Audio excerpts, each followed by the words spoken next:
तो योगी के बुलडोजर के साथ साथ अब पाकिस्तान में वायरल हो रहा है प्रयाग का महाकुंभ। और यूपी के CM Yogi Adityanath Pakistani news channel से लेकर के डिबेट शोज और यूट्यूबर्स तक हर जगह चर्चा है उनकी।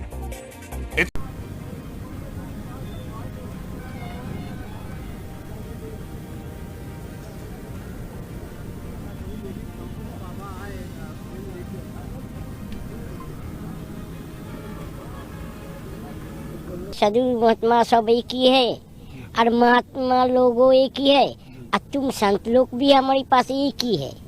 कुंभ होता कहाँ है? ये शब्द कहाँ से आया है? सिर्फ 12 साल में ही क्यों होता है? कहाँ कहाँ कब कब होता है? इतने लोग क्यों खींचे चले आते हैं? महाकुंभ करोड़ों सनातनियों की आस्था का प्रतीक, वो आयोजन जहां भक्ति और सनातनी शक्ति का संगम होने वाला है। यही महाकुंभ पाकिस्तान में चर्चा का विषय। कंगाल मुल्क की आवाम ये सुनकर हैरान कि एक साथ करोड़ों लोग एक ही आयोजन का हिस्सा कैसे बन सकते हैं। पाकिस्तान का चौंकना लाजमी, क्योंकि जिस मुल्क में 2 वक्त की रोटी का जुगाड़ करना मुश्किल हो, वो अगर करोड़ों लोगों के लिए भंडारे की खबर सुने तो झटका लगेगा। और यही हो रहा है पाकिस्तान में। जब जब इंटरनेट या टीवी पर महाकुंभ की भव्य तैयारियां देखते हैं, संगम के विहंगम दृश्य दिखते हैं, तो पाकिस्तानियों का मुंह खुला का खोला रह जाता है। महाकुंभ की इन्हीं तैयारियों की वजह से इस्लामिक मुल्क पाकिस्तान में योगी आदित्यनाथ का डंका है। पाकिस्तान में #कुंभ इतना वायरल कि पाकिस्तानी यूट्यूबर कराची में बैठकर लोगों को प्रयागराज का डिजिटल टूर करा रहे हैं, ताकि पाकिस्तानी समझ सकें कि आखिर महाकुंभ में हो क्या रहा है। सिर्फ पाकिस्तानी आवाम नहीं, बल्कि पाकिस्तानी मीडिया में भी महाकुंभ के चर्चे हैं।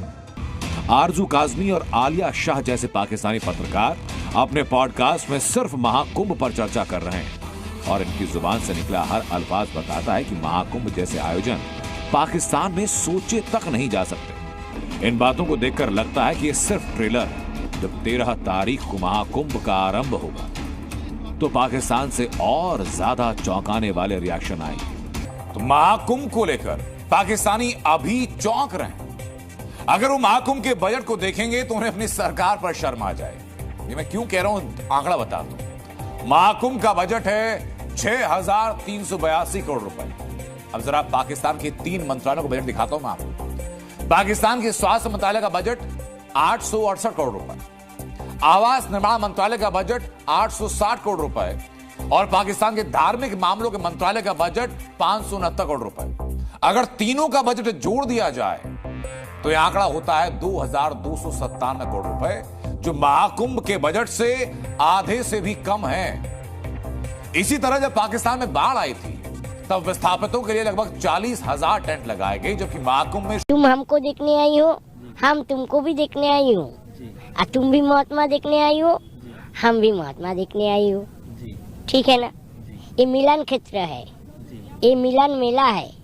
आत्मा से आत्मा जुड़ना चाहिए बस। हम सबको नहाने के लिए बोलते हैं। आप हम नहाते नहीं। अच्छा, कब से नहीं नहाया महाराज? 32 साल। 32 साल। हाँ। तो ऐसा क्यों महाराज जी आपने संकल्प किया? हमारे मन में एक संकल्प है, इसीलिए हम नहाते नहीं। जब हम नहाएंगे, क्षिप्रा में नहाएंगे और कामाख्या चले जाएंगे। कुंभ का अर्थ है कलश, एक पात्र, और विशेष रूप से नेक्टर यानी कि अमृत से भरा हुआ कलश। इसकी डिटेल्स वेदास में श्रीमद् भागवतम 8 कैंटो और स्कंद पुराण में मिलती है। एक बार दुर्वासा ऋषि इंद्रदेव से मिलने स्वर्ग गए। इंद्र अपने हाथी ऐरावत पर बैठे हुए थे, उनको रास्ते में मिले। दुर्वासा मुनि ने इंद्र को देख के खुश हुए और अपनी फूलों की माला निकाल के इंद्रदेव को गिफ्ट की। लेकिन इंद्रदेव ने थोड़ा अहंकार ईगो में आकर वो माला अपने आप से उतार कर अपने हाथी ऐरावत को सूंड पे रख दी। अब किसको पता था इंद्र की ये एक छोटी सी गलती उसको बहुत भारी पड़ने वाली थी। हाथी ठहरा जानवर, उसको समझ नहीं आया ये हुआ क्या। उसने माला अपनी सूंड से जमीन पे फेंक दी और अपने पैरों से कुचल दी। ये देखकर दुर्वासा मुनि को बहुत गुस्सा आया और उन्होंने इंद्र को श्राप दिया कि तुझे बहुत अहंकार हो गया है, तेरी सारी संपत्ति, ऐश्वर्य, शक्ति, ये साम्राज्य तुझसे छिन जाएगा। श्राप का असर हुआ, असुरों ने देवताओं पे हमला किया और स्वर्ग पे कैप्चर कर लिया। अपनी कंडीशन खराब होते देख सारे देवतागण दौड़े दौड़े ब्रह्मा जी के पास गए। ब्रह्मा जी को समझ नहीं आया क्या करें। फाइनली वे भगवान विष्णु के पास गए क्षीर सागर में।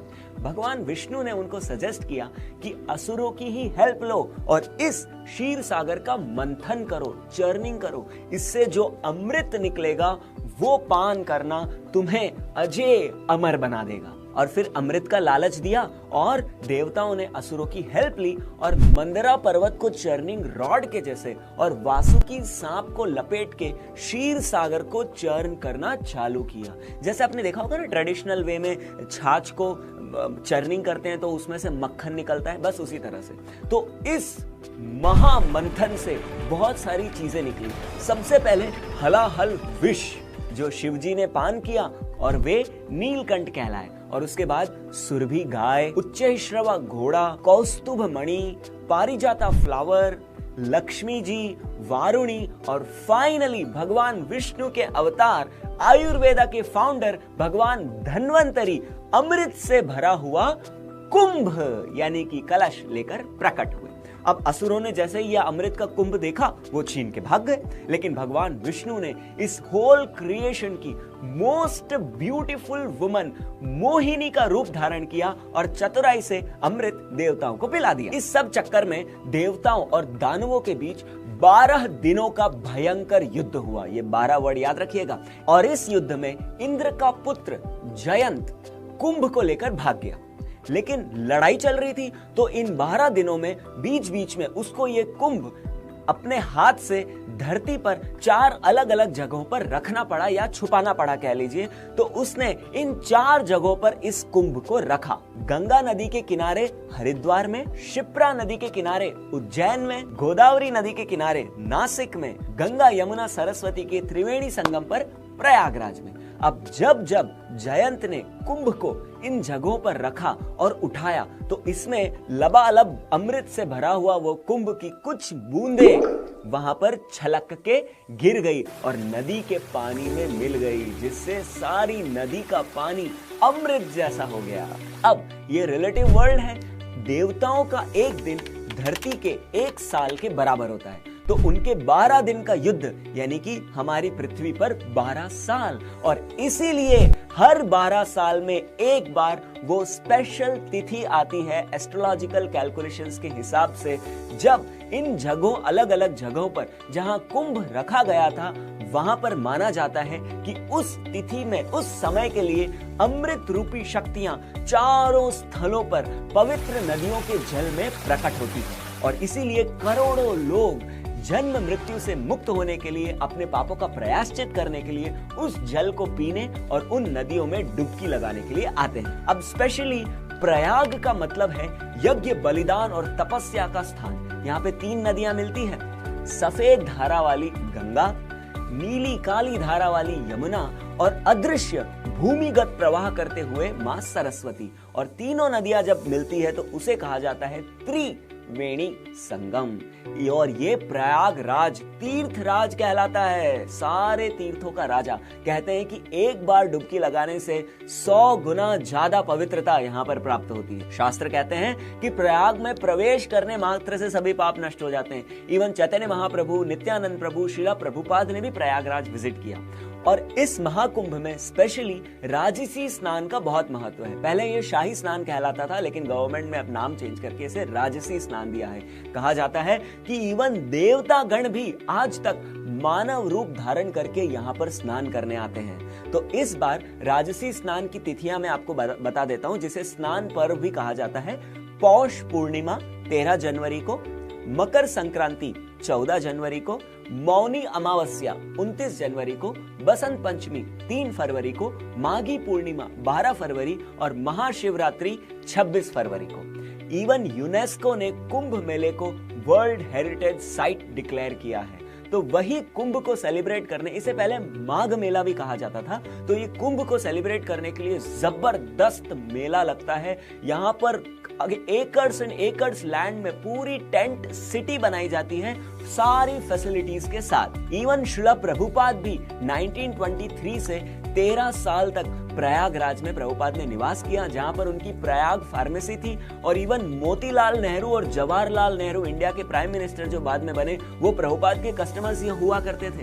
और 45 करोड़ लोग, 45 करोड़, 2 महीने से कुछ कम ये चलेगा। तो over those 2 months I think 57-58 days का है टोटल इसका, यानी 13 जनवरी से शुरू हो जाएगा और 7 मार्च तक चलेगा। इस पीरियड में करीब 45 करोड़ लोग, यानी आप समझ लीजिए 1 करोड़ पर डे का एवरेज आएगा, ऐसे एक्सपेक्टेशंस हैं इसके लिए। तो संजय जी, दुनिया का सबसे बड़ा फेस्टिवल हुआ ना फिर, 45 करोड़ तो अनबिलीवेबल है। हाँ, it's about 50% greater than America's population. Definitely it has to be the biggest. There is no doubt about that. Exactly. तो ये तो इसका एक्सटेंट है, no doubt about that.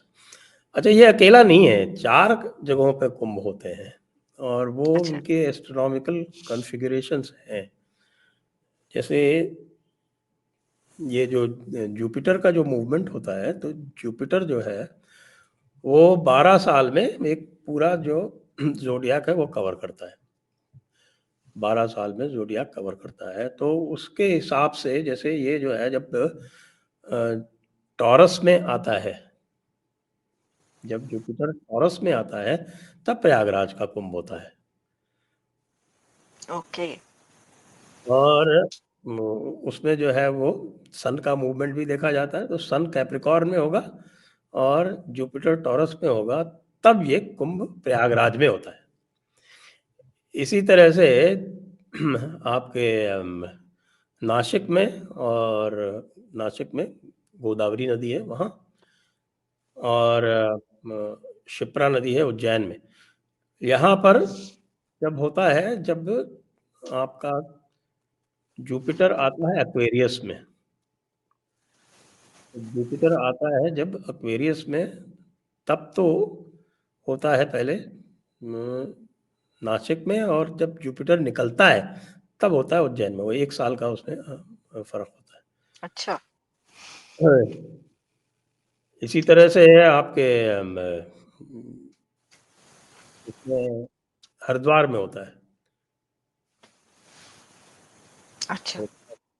Haridwar में होता है, तो वो जुपिटर के अलग अलग हिसाब से वो होता है। तो ये जुपिटर के मूवमेंट के ऊपर ये अलग अलग जगहों पे ये होते हैं ये कुंभ। यहाँ जो होता है वो Jupiter in Taurus and sun in Capricorn, मकर में, तो ये प्रयागराज का कुंभ होता है। और ये है पूर्ण कुंभ। 3 तरह के कुंभ होते हैं। एक होता है अर्ध कुंभ जो 6 साल के पीरियड पे होता है, और ये पूर्ण कुंभ जो 12 साल के पीरियड पे होता है। और एक होता है महाकुंभ। महाकुंभ इज 12 साइकिल्स जब पूरे हो जाते हैं पूर्ण कुंभ के, तो वो महाकुंभ होता है। तो इस बार वाला जो होने वाला है वो महाकुंभ है, यानी आफ्टर 144 ईयर्स। ओ, ओके। इसीलिए इस बार जो है वो यहाँ पर मेगा क्राउड एक्सपेक्ट की जा रही है। यानी सिर्फ कुंभ नहीं बल्कि महाकुंभ। तो संजय जी, क्या इसमें किसी खास देवता की या भगवान की पूजा की जाती है? जैसे कि हम और फेस्टिवल देखते हैं, दुर्गा पूजा है और इस तरह के काफी होते हैं ना, गणेश के भी एक फेस्टिवल है, तो इसका भी कोई खास वो है या सिर्फ ये एस्ट्रोनॉमिकल? देखिए, पुराणों में कहानियां आई हुई हैं इसकी, और पुराणों की कहानियां जो है वो ज्यादातर सिंबॉलिक होती हैं। अच्छा। तो जिनको देवता कहते हैं हम, तो वो देवता जो है ना, वो actually it's little bit complex. थोड़ा सा मैं कोशिश करता हूँ, हो सकता है लोग समझ जाए। क्योंकि जो भी कहानियां होती है ना, वो कहानियों का इंटरप्रिटेशन जो है वो 3 तरह से होता है। If you have to study Vedas, तो वेदास के 5 वेदांग होते हैं। उनके जो वेदांग होते हैं, उनके पार्ट्स होते हैं अलग अलग, उनकी हेल्प से ही आप वेदों को समझ सकते हैं। तो वेद और पुराण या कोई भी जो शास्त्र है, उनको 3 तरह से समझा जा सकता है, और वो 3 तरह से समझ। जय हिंद, नमस्कार दोस्तों, हम सभी जानते हैं महाकुंभ चल रहा है प्रयागराज में, और इसको देख कर के पूरी दुनिया आश्चर्यचकित है। लोगों की आश्चर्य है कि इतनी बड़ी संख्या में लोग आए हैं तो कैसे मैनेज किया जाएगा, उनको जो भोजन मिल रहा है वो कैसे मिल रहा है।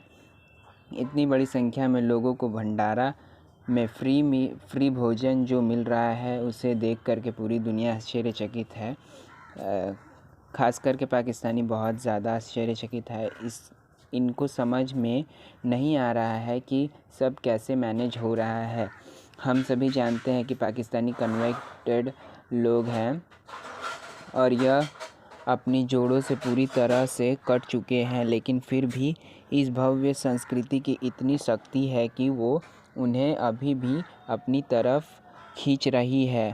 इसे देख कर के ये लोग पूरी तरह से आश्चर्यचकित हैं। आपको वीडियो अच्छा लगा हो तो लाइक करिए, शेयर करिए, चैनल को सब्सक्राइब करना ना भूलें, बेल आइकन प्रेस कर दीजिए लेटेस्ट नोटिफिकेशन के लिए।